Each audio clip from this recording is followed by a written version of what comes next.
आज की वीडियो में हम समझेंगे कि किसी भी सिंगल फेज मोटर, या तो वो सीलिंग फैन हो सकता है, या एग्जॉस्ट फैन हो सकता है, या पंप मोटर हो सकता है हमारा, किसी भी सिंगल फेज मोटर में से 3 वायर निकलते हैं फ्रेंड्स। बहुत सारे मोटर्स में से 4 वायर भी आपको निकलेंगे।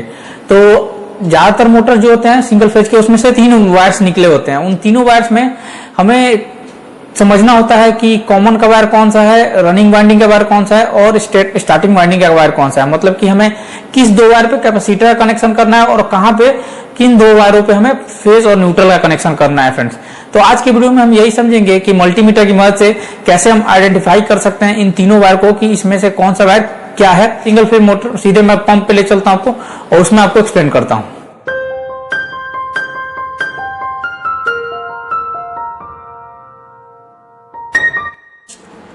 आप देख पा रहे हैं कि ये एक सिंगल फेज पंप मोटर है।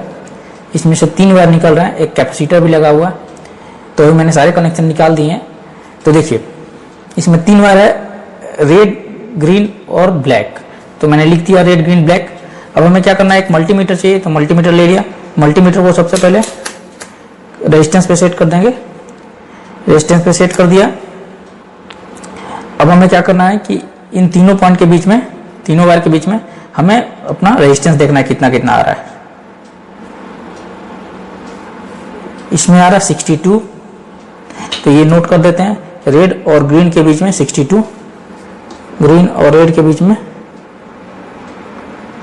62 आ गया। अब रेड और ब्लैक के बीच में देखते हैं, रेड और ब्लैक के बीच में 26, रेड और ब्लैक के बीच में 26। और बचा क्या, ग्रीन और ब्लैक, ग्रीन और ब्लैक के बीच में 40।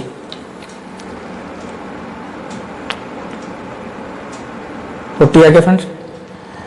तो अब हमें ये पता करना है कि इसमें से कॉमन वायर कौन सा है, और स्टार्टिंग वाइंडिंग कौन सा है, और रनिंग वाइंडिंग कौन सा है। तो फ्रेंड्स यहाँ पे आप देखेंगे कि ये होता है हमारा सिंगल फेज मोटर का वाइंडिंग। इसमें 2 वाइंडिंग होता है, एक रनिंग वाइंडिंग, एक स्टार्टिंग वाइंडिंग। तो हमें तो मोटर से हमें 4 वायर निकलना चाहिए, लेकिन क्या होता है कि 2 वाइंडिंग में से दोनों वाइंडिंग के एक वायर को शॉर्ट किया जाता है। तो वाइंडर क्या करता है, पहले ही शॉर्ट करके और तभी बाहर निकालता है। जैसे ये दोनों वायर को हमने शॉर्ट कर दिया और यहां से एक वायर निकाला, तो ये एक वायर हो गया, और ये दूसरा वायर, और ये तीसरा वायर। तो ये 3 वायर ही बाहर आते हैं। अगर किसी मोटर में 4 वायर आ रहा है, मतलब कि एक वाइंडिंग का 2 वायर और दूसरे वाइंडिंग का 2 वायर, 4 वायर बाहर आता है, तो हमें बाहर शॉर्ट करना पड़ता है। तो अगर अंदर से शॉर्ट करके आया हुआ 3 वायर आया, तो इसमें देखिए रेजिस्टेंस हमने निकाल लिया। अब हमें पता करना है कि कौन सा कॉमन है और कौन सा 2 रनिंग वाइंडिंग का वायर है और स्टार्टिंग वाइंडिंग का वायर है फ्रेंड्स। तो देखिए कि सबसे ज्यादा रेजिस्टेंस किसका होना चाहिए। तो फ्रेंड्स इन दोनों पॉइंट का रेजिस्टेंस सबसे ज्यादा होना चाहिए, क्योंकि इन दोनों का मिक्स करके आएगा, उसमें दोनों का प्लस आएगा। तो वो सबसे ज्यादा कौन सा है, देख पा रहे हैं कि 62 है, 62 सबसे ज्यादा है। तो ये क्या हो गया, R प्लस S, दोनों का इसमें मिक्स हो गया, ग्रीन और S में। तो इसके बाद कौन सा बचा, ब्लैक वायर। तो देखिए ये और ये वायर का निकल गया 62, और बचा कौन सा, ब्लैक वायर। तो ये जो बचा हुआ वायर है, यही कॉमन वायर है फ्रेंड्स। तो ये हमारा आ गया कॉमन वायर, और ये दोनों जो मिक्स करके आया था, जिसपे 62 आया था, ये हो गया हमारे दोनों कैपेसिटर वाले वायर। इन दोनों पे कैपेसिटर का कनेक्शन करना है हमें। और इसमें देखिए ये ब्लैक कॉमन हो गया, और जिन 2 वाइंडिंग पे सबसे कम रेजिस्टेंस आया है, तो रनिंग वाइंडिंग पे सबसे कम रेजिस्टेंस आना चाहिए। तो देखिए रेड और ब्लैक जो वायर है उस पर 26 है सबसे कम।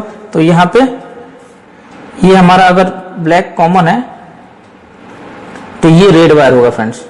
क्यों, क्योंकि इन दोनों के बीच का, रेड और ब्लैक के बीच का रेजिस्टेंस सबसे कम है और रनिंग वाइंडिंग का होना चाहिए। तो 26 मतलब ये हो गया रनिंग वाइंडिंग। तो ब्लैक कॉमन हो गया, तो रेड हमारा रनिंग हो गया,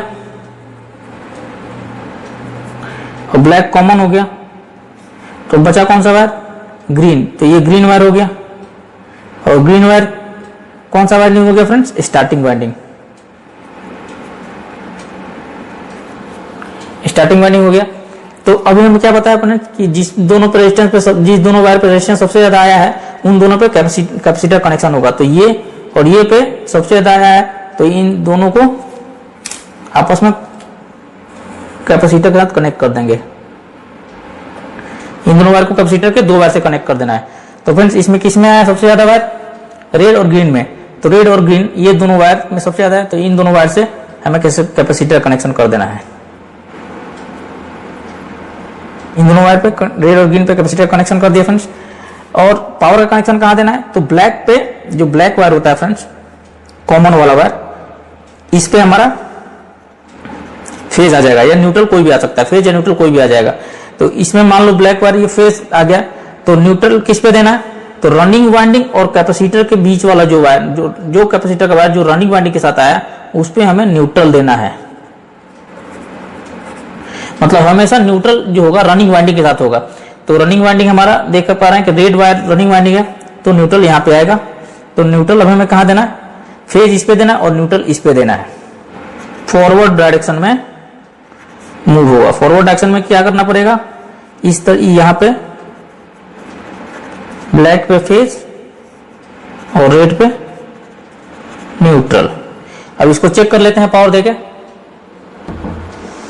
तो फ्रेंड्स ये फेज न्यूट्रल का हमारा सप्लाई है। तो आपको पहले ही बताया कि फ्रेंड्स कॉमन वायर तो हमारा ब्लैक जो होता है वो कॉमन वायर है, तो ब्लैक पे तो हमें फेज डाल ही देना है, ठीक है। ब्लैक पे फेज डाल दिया कॉमन पे, और इन दोनों में जो रनिंग का वाइंडिंग है उस पे न्यूट्रल डालना है। तो रनिंग का वाइंडिंग मतलब जिस पे हमारा रेजिस्टेंस सबसे कम आया है। तो यहाँ पे देखिए कॉमन और रेड के साथ सबसे कम आया, तो रेड ये है, तो इसी के साथ हमें न्यूट्रल कनेक्ट करना है। तो यहाँ पे न्यूट्रल कनेक्ट कर देंगे। तो ये फॉरवर्ड डायरेक्शन का मूवमेंट होगा।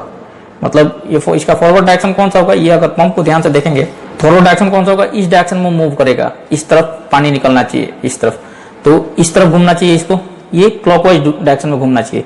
इसको अभी चालू करके दिखाता हूं आपको। सेम इसी तरह के कनेक्शन फ्रेंड्स हमारा पंखे में भी किया जाता है। तो पंखे में क्या होता है फ्रेंड्स कि ऑलरेडी कैपेसिटर का कनेक्शन किया रहता है, इसलिए हमें क्या होता है कि ज्यादा उधर नहीं दिमाग लगाना होता है।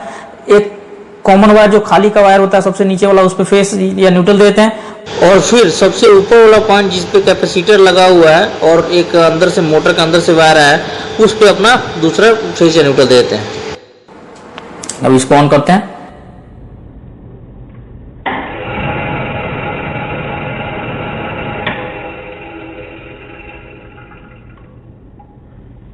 देखा फ्रेंड्स ऐसे घूम रहा है। अब हमें समझना है फ्रेंड्स कि इसका डायरेक्शन मूव उल्टा करना होगा, रिवर्स करना हो तो कैसे करना है। तो रिवर्स करने में फ्रेंड्स ब्लैक का जो कॉमन का वायर है, कॉमन ब्लैक है, तो उस ब्लैक पे हमें फेज जो कहते हैं वो दे देना है। और न्यूट्रल जो देना है ना, अभी हम रनिंग वाइंडिंग के साथ दे रहे थे, रेड जो है हमारा रनिंग वाइंडिंग है, अब हमें ग्रीन पे देना स्टार्टिंग वाइंडिंग के साथ। तो ग्रीन पे दे देते हैं न्यूट्रल। लेकिन फ्रेंड्स ऐसा तभी कर सकते हैं जब स्टार्टिंग वाइंडिंग और रनिंग वाइंडिंग के बीच का जो रेजिस्टेंस है वो सेम होगा।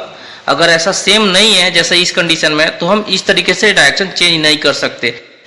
अगर हमें ऐसी मोटर का डायरेक्शन चेंज करना है तो फ्रेंड्स उसके लिए क्या होना चाहिए कि मोटर से हमारे 4 वायर्स बाहर आने चाहिए, 2 स्टार्टिंग वाइंडिंग के और 2 रनिंग वाइंडिंग के। और क्या करेंगे डायरेक्शन चेंज करने के लिए, क्या करना है हमें सिंपली कि स्टार्टिंग वाइंडिंग के 2 वायर्स जो होते हैं उसका टर्मिनल इंटरचेंज कर देना है, या रनिंग वाइंडिंग के दोनों टर्मिनल्स को इंटरचेंज कर देना है, तो हमारा डायरेक्शन चेंज हो जाएगा इस मोटर का फ्रेंड्स।